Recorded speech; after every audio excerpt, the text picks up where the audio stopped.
我靠，这什么烂团啊！辅助部队坦克团表出差跟狗屎一样。我们后排一天到晚被抓，又不过来救，双副士官那边还我需要治疗，治疗你妈啦！你需要治疗是你脑子好吗？烂游戏，删了。A few moments later. 烂游戏，再打一把。没错，今天要介绍就是游戏史上的传奇，成瘾性超高的电子毒品，曾经英雄射击游戏的天花板，神秘网站的常胜军，以及达成从2代套回1代成就的超强游戏《斗阵特工 Overwatch》。先跟大家道个歉哦，我1个多月没更新了，因为最近都在疯狂斗阵，不知不觉已经玩超过200多个小时了。但我回来啦，还为各位带来最新的《斗阵特工》游戏体验，让大家在最近这一波回国斗阵风潮中，了解一下这款游戏到底适不适合你。首先不能免俗的，我们还是要介绍一下《斗阵特工》是款什么样的游戏。《斗阵特工》是一款英雄5v5射击对战游戏，最初1代时为买断制服务型游戏，当时战场也是6v6。后来跟大家说，我们要推出2代喽！2代不但要改成免费游戏，而且还会有很棒的 PVE 模式哦。然后他们就跳票了，而且宣布《斗阵特工2代》后面的2要删除了。具体内容我就不多提了，毕竟我也没有玩过1代，也不是什么系列老玩家，我就以一个斗阵特工回国的身份跟大家介绍一下这款游戏。虽然画面上是 FPS 游戏，但这款游戏更像是一款 3D 版的 Dota。玩家战斗时着重的不完全是枪多赢，更重要的是你放技能的时机点以及战斗的观念。如果说你真的打不中敌人，你可以拿出莫伊亚的白痴右键一路按着不放，体验拉满。甚至你喜欢的话，还可以拿出夙愿啊、莱因哈特、B7这种近战英雄，跑去跟对手来场热血对决。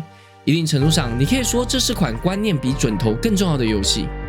从2016年发售初代开始，到现在刚好整整10年，只算 Steam 一个平台的玩家人数，目前依然有10多万人在线上游玩。作为一款超级老牌游戏，你不得不承认，《斗阵特工》的确是有自己的独特魅力。那到底是什么样的魅力，让我短短2周就玩了200多个小时呢？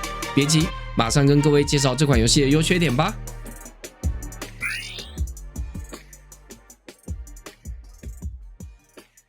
那么，作为一款老牌游戏，《斗阵特工》的魅力到底在哪里呢？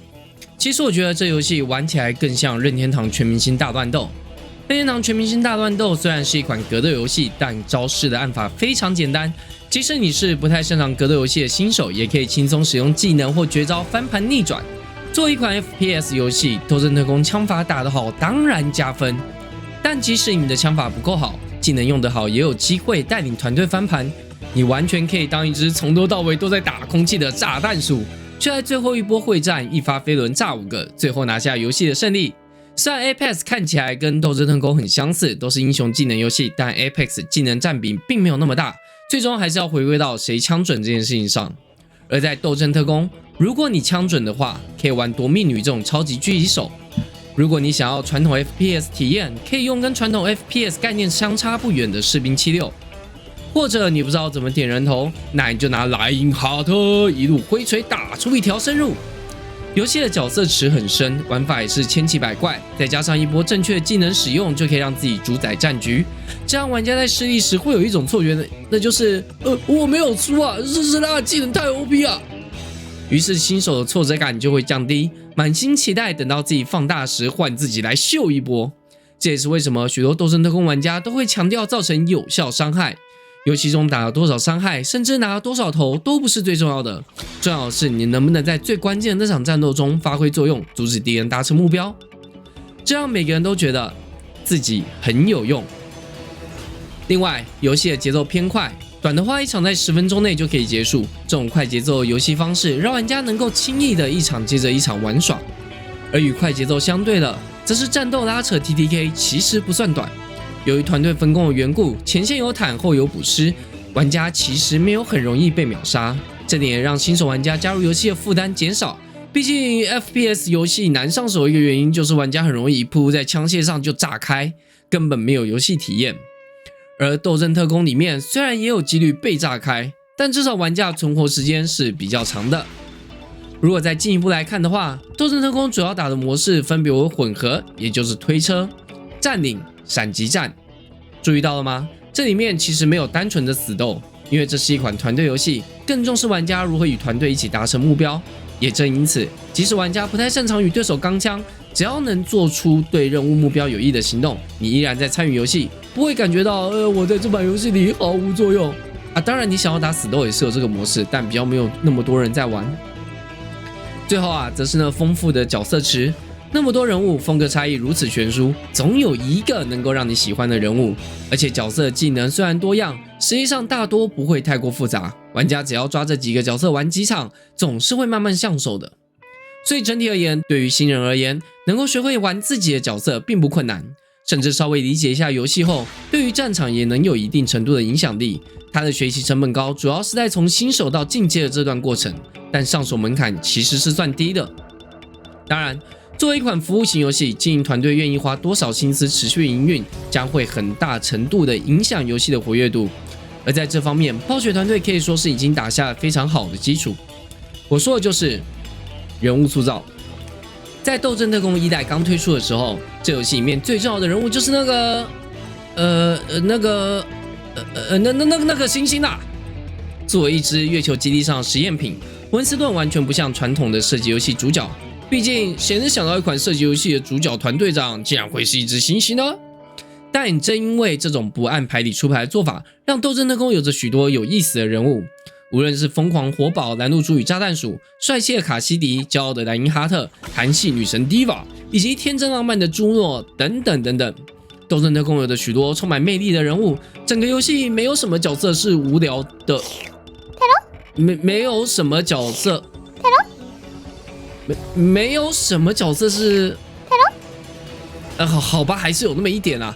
但除去掉少部分奇怪的人物，大多数人物无论是审美还是人物塑造都是1:1的强，而且每次联动的人物造型也真的蛮好看的。虽然依旧是人物 cosplay， 不是1:1还原，但至少你看看隔壁 Apex 棚，就是再怎么说也是好看的 coser 在 cosplay 嘛。暴雪官方也非常认真的经营这些人物，你可以在游戏里看到关于他们的漫画、有声书、动画，而不同的角色在不同的场景，或者是与不同人物登场时，你也可以听见他们之间有什么样的过往。和蓝露珠在一起吗？你有看过我们分开吗？不是，我是问你们是伴侣吗？是啊，我们是帅气的流氓伴侣。你到底是哪里搞不懂？甚至在官方 YouTube 频道上，你还能看见暴雪官方曾经最辉煌的动画短片《双龙》。该影片中文版迄今已突破400万观看，英文版更是有4500万以上的观看数，你就知道他们在这件事情上花了多少心力，取得了多大的成功。游戏在经营上当然也少不了固定节日推出的各种特殊活动。我个人曾经恭逢其盛，参与过舒肯斯坦模式的 PVE 游戏。我只能说这些季节活动是个不错的调剂，也看得出来官方有心想做一些事情。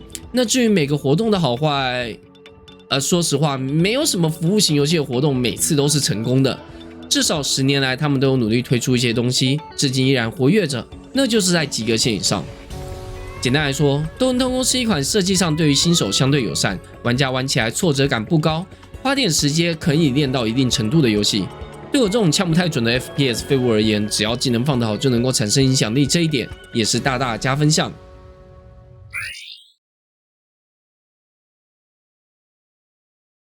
Hereby orders you to undergo anger management therapy. Anger management?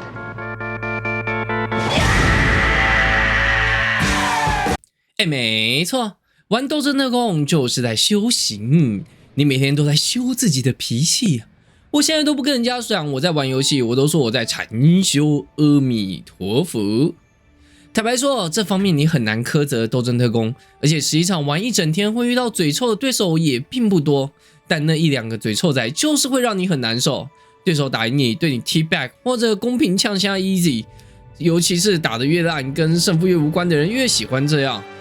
队友那方面的攻击那更是百花齐放，热闹非凡。输出不吃补包，死的狂骂辅助；输出不帮忙拉开枪线，给予压力，死了骂 tank diff。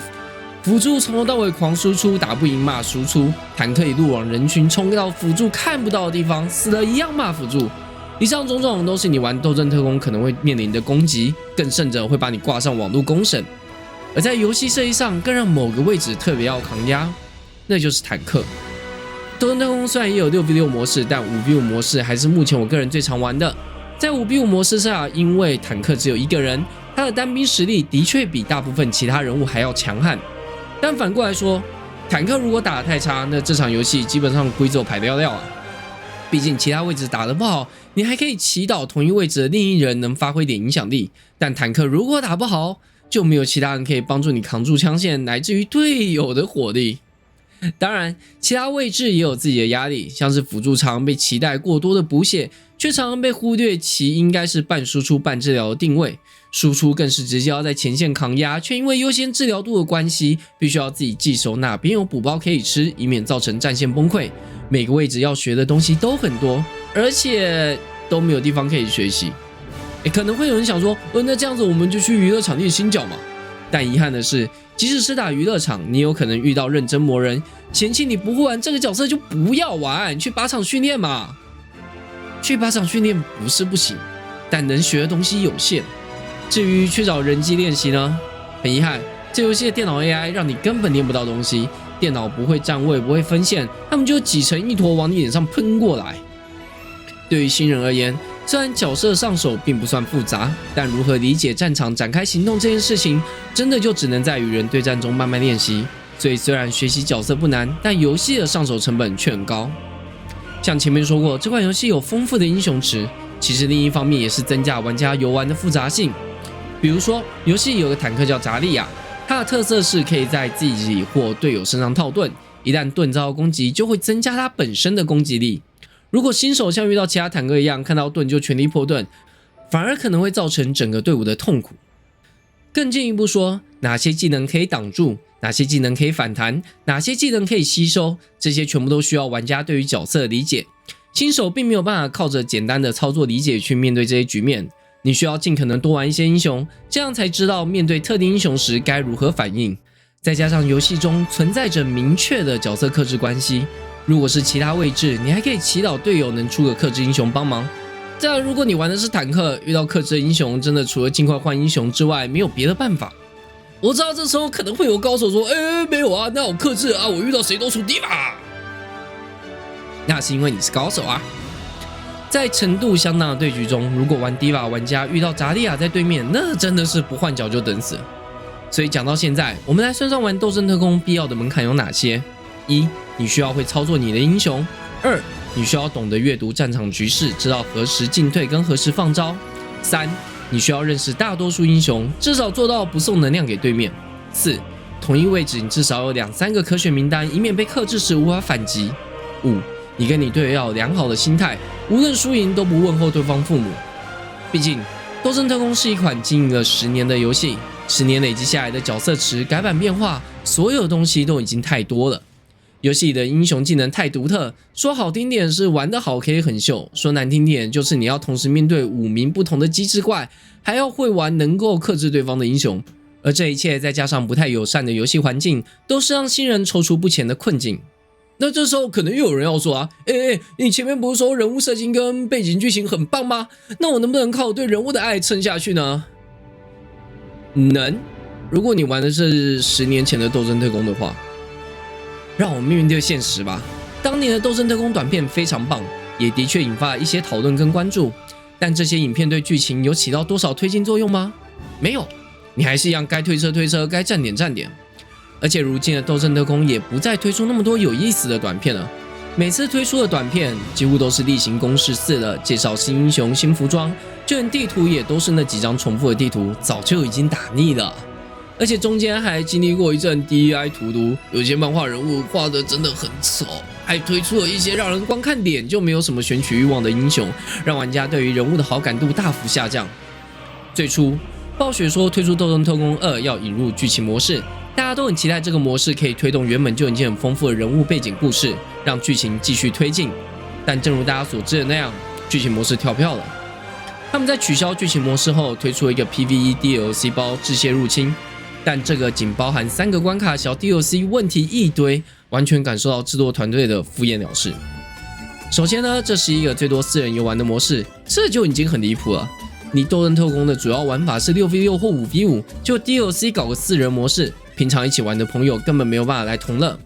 然后游戏虽然会自动帮你排队去凑玩家，但这个模式没有什么重新游玩价值，你根本配不到队伍陪你过关。然后作为一款已经推出快3年的 DLC， 这游戏至今竟然还有 bug 没有解决。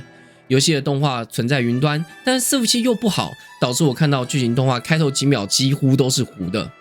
AI 的程度非常低下，莱因哈特整天带着敌人一起跳河殉情，我方的 AI 队员完全不会站位，全部跟你挤在一起，就怕敌方 AOE 打不到人。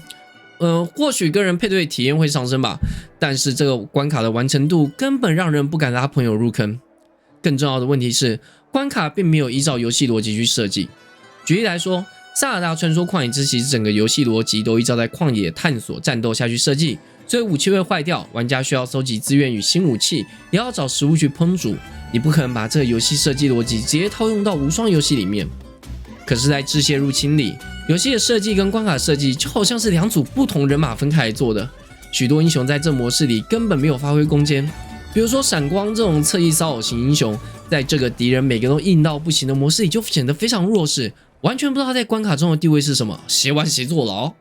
甚至还有一个很扯的事情，支线入侵的关卡中还有一个前传关卡，但这关卡是活动关卡，以前玩家可以在活动期间免费游玩的，而这个关卡并不包含在 DLC 包中。也就是说，虽然你付了钱，但你必须忍受成就那边就是有一个关卡没有解到，除非官方复刻活动，否则玩家这辈子都不用想玩到前传关卡。这真是天才设计啊！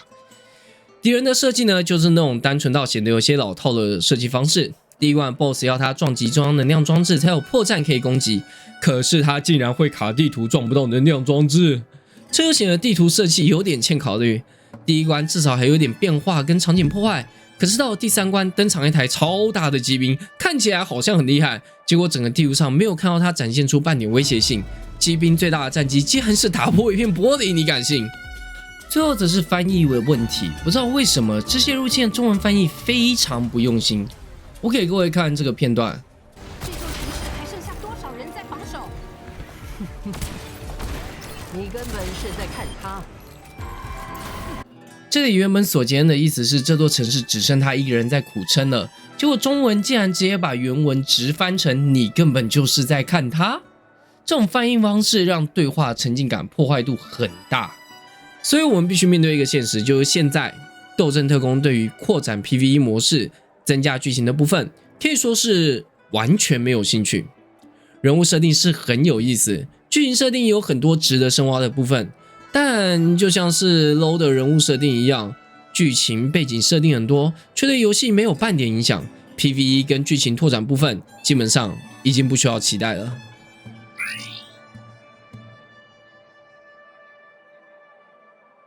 所以斗阵特工好玩吗？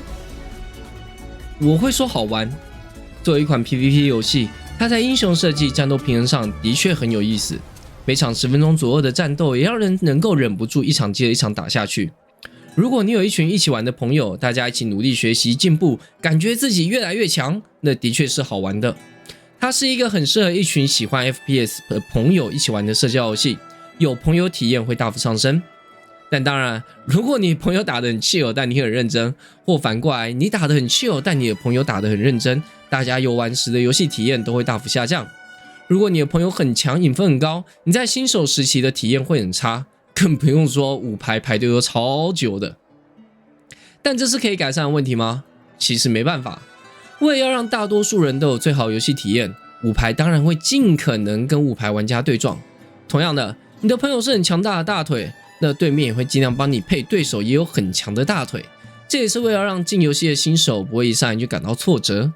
而另一方面，虽然游戏模式很多，但也因此让玩家人数很分散，有时玩一整晚几乎都是遇到同样的玩家在打。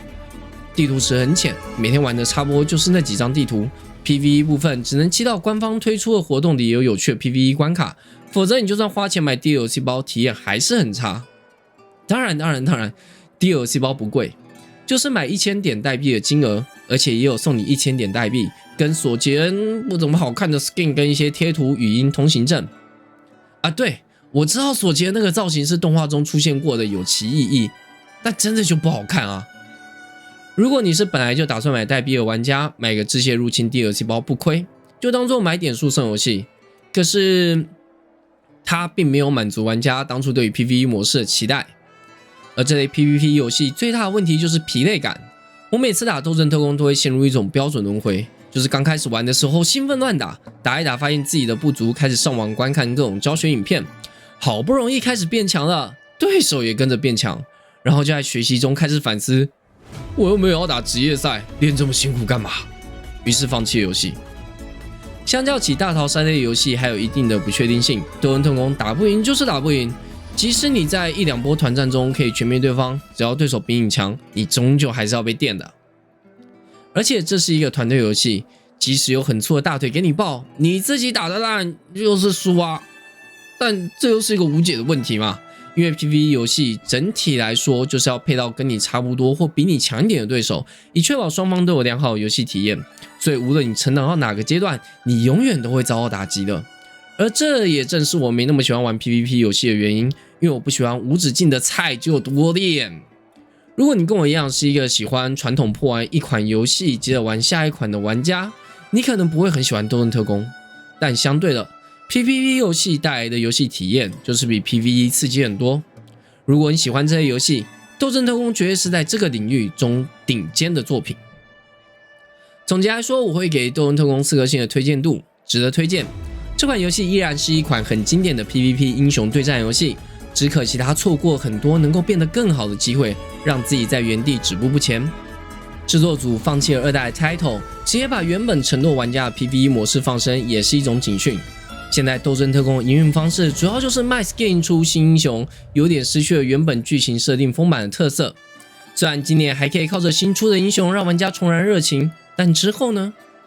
如果暴雪不想办法改进他们的营运模式，对我而言，斗阵特工的新鲜度过后，我就会逐渐失去游玩动力。